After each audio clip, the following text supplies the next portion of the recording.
ভেবেছিলাম এবছর রোজায় একটু ডায়েট করব, ওজন কমাবো। তো ভাজা পোড়াটা অ্যাভয়েড করব, ডুবো তেলে খাওয়ার অ্যাভয়েড করব, কিন্তু এগুলা কিছুই হচ্ছে না। আমার আম্মু আর আপু এগুলা কি কি বানায়, প্রত্যেকদিন আমি যে মানা করি এগুলা বানায় না, সবগুলা বানায়, পরে বলে তুই খাইস না তাহলেই তো হয়। কিন্তু আমার সামনে এগুলা রেখে দিয়ে কি আমি না খেয়ে থাকতে পারি?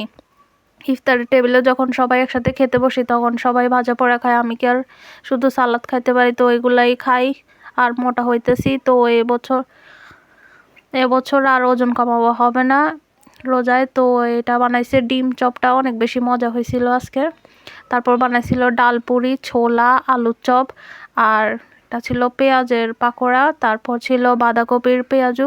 তো এবছর আমরা কিন্তু বাঁধাকপি পাইছিলাম শীতে হওয়াতে রোজা, তো সামনের বছর পুরা শীতেই হয়তো রোজাটা পড়বে, তো বাঁধাকপি ফুলকপি এগুলো সব সবজি আমরা রোজায় পাবো সামনে থেকে।